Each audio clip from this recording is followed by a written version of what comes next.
امام ابو حنیفہ رحمۃ اللہ علیہ ایک بڑا بدماش تھا، پادری اور دہریہ، بلکہ دہریہ تھا جو خدا کو مانتا نہیں تھا، اور اتنا کتا تھا، بھونکنے کا اتنا کتا تھا کہ اس کے ساتھ کوئی گفتگو کر نہیں سکتا تھا۔ امام ابو حنیفہ رحمۃ اللہ علیہ فرمایا اس کتے کو کسی مجلس میں لاؤ، تم لوگ جمع ہو جاؤ، میں آ جاؤں گا۔ دن کا 10 بجے مقرر ہو گیا، دن کو پوری دنیا جمع ہو جائے، ایک طالب علم وہ اس بغیرت سے مناظرہ کرے گا، اس سے مقابلہ کرے گا۔ مسئلہ سمجھانے کے لیے عرض کر رہا ہوں، 10 بجے کا ٹائم مقرر تھا، امام ابو حنیفہ 11-12 بجے پہنچے، 10 بجے نہیں پہنچ سکے۔ تو اس دہریہ نے کہا جو خدا کا منکر ہے، کہنے لگے کہ تو میرے ساتھ کیا بزدل، تو نے دیر کیوں کیا، ڈرپوک، تو نے دیر کیوں کیا، تیرے اندر طاقت نہیں تھی، ہمیں انتظار میں اس طریقے پر کھڑا کر کے بٹھا کر کے ہمیں رکھ دیا، تیرے اندر طاقت نہیں تھی۔ امام ابو حنیفہ نے فرمایا طاقت بہت ہے، تیرے باپ کا بھی مقابلہ کر سکتا ہوں، لیکن یہ ہے کہ میں نکلا تھا ادھر سے، اللہ آپ کا بھلا کرے، اپنے گھر سے میں نکلا تھا، آ کر کے درمیان میں ایک چھوٹا سا دریا آ جاتا ہے، اور اس دریا کو پار کرنا چاہ رہا تھا، لیکن یہ ہے کہ کوئی کشتی نہیں ملی۔ اچانک ایک کشتی آ گئی اور اس میں کوئی بندہ نہیں تھا، کوئی ملا اور نہ خدا کشتی بان چلانے والا نہیں تھا، وہ کشتی خود بخود آ گئی اور آ کر کے اللہ آپ کا بھلا کرے بس وہاں پر کھڑی ہو گئی، میں اس میں بیٹھ گیا، وہ کشتی چلتے چلتے کنارے پر لگ کر کے پھر مجھے اس نے آپ کے پاس پہنچا دیا۔ کہنے لگے کہ میں سمجھنا تھا مقابلہ میرا کسی سمجھدار سے ہوگا، تو ہے دنیا کا پاگل۔ کشتی خود چلے، لکڑیاں الگ الگ تھی، وہ لکڑیاں خود بخود آ کر کشتی بن گئی، پھر وہ کشتی بغیر نہ خدا کے چلی، مجھے ابو حنیفہ کو لے کر کہنے لگے کشتی ایسے بغیر کاریگر کے کیسے بن سکتی ہے، کشتی بغیر نہ خدا کے کس طرح چل سکتی ہے؟ امام ابو حنیفہ نے فرمایا کوئی کشتی بن نہیں سکتی، لکڑیاں پٹے آ کر کے تختے آپس میں مل جائے کشتی بن جائے، اور کشتی خود بخود چلے نہیں ہو سکتا؟ کہا نہیں ہو سکتا۔ کہا جب کشتی خود نہیں بن سکتی، تختے خود آ کر کے کشتی نہیں بن سکتے، تو یہ آسمان و زمین خود کیسے بن گئے؟ تمہارے باپ نے بنائے؟ تم جس خدا کو مانتے نہیں ہو تو بولو۔ پھر یہ آسمان و زمین، 7 آسمان 7 زمین، یہ سمندر، یہ دریائیں، یہ درخت، یہ حجر و شجر، یہ کائنات کے اندر اربوں خربوں کی تعداد میں مخلوقات، یہ خود بخود آٹومیٹک کیسے بن گئے؟ لوگوں نے تالیاں بجانا شروع کر دیا کہ مردار موٹا مردار ہو گیا، پٹے اور تختے خود بخود کشتی نہیں بن سکتی۔ تو فرمایا آسمان و زمین خود بخود کیسے بن گئے؟ تم تو دہریہ کہتے ہو کہ یہ خود بخود بنا، اور کشتی خود چل نہیں سکتی بغیر کشتی بان کے، نہ خدا کے اور ملاح کے اور ڈرائیور کے بغیر کشتی چل نہیں سکتی۔ تو پھر یہ بتاؤ کہ یہ آسمان و زمین، یہ سورج اور چاند، یہ خود بخود کیسے چلتے؟ پتلون خراب کیا ہوگا، ہوا اس کی ٹائر کی نکل گئی، پنچر تو ہو گیا وہ۔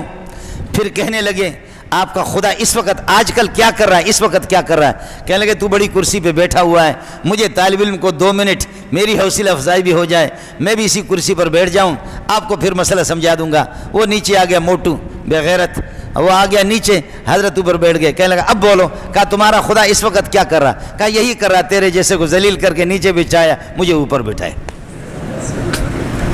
یہی کر رہا ہے میرا خدا، یہی کر رہا ہے، یہی اس کا کام ہے۔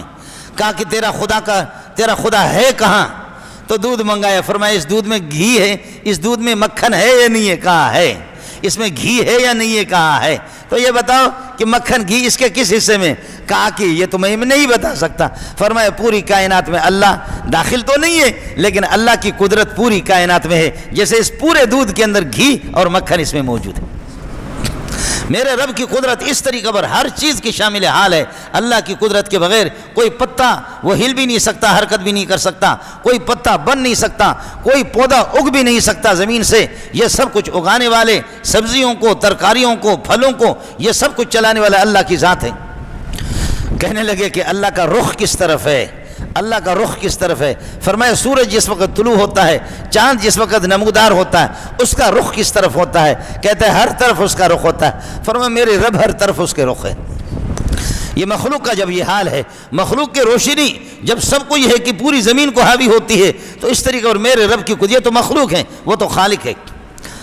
وَإِلَٰهُكُمْ إِلَٰهٌ وَاحِدٌ، تمہارا پروردگار ایک ہے، لا الہ الا هو الرحمن الرحیم، کوئی معبود نہیں ہے سوائے اس کے، وہی معبود ہے، آپ عابد ہے، وہی رازق ہے، آپ مرزوق ہے، وہی مسجود ہے، آپ ساجد ہے، کوئی بھی نہیں۔ لا الہ الا هو الرحمن الرحیم، ان فی خلق السماوات والارض، خود مشاہدہ کر کے دیکھ لو، ان فی خلق السماوات والارض، آسمان و زمینوں کی پیدا کرنے میں، آسمان و زمین کی پیدا کرنے میں بھی اللہ کی قدرت کو دیکھو، اتنے بڑے آسمان، خلق السماوات بغیر عمد ترونہا، آپ بھی دیکھ رہے کہ کوئی پلر ملر نہیں، یہ ہماری مسجد دیکھو، یوا دوا درے سلور، یہاں بھی پلر، اب اس کے اوپر بنا رہے، اللہ آپ کا بھلا کرے، پلر، ایک چھوٹی سی چھت یہ بنا نہیں سکتے، اللہ آپ کا بھلا کرے، کاریگر ہمارے ٹھیکیدار بیٹھے ہوئے، محمود بھائی بھی بیٹھا ہوا، کہو کہ اتنی چھت بناؤ، پورے کراچی پر ایسا چھت قائم کر دو کہ جس کے نیچے کوئی پلر نہ ہو، زور لگاؤ تم کشمیری ہو،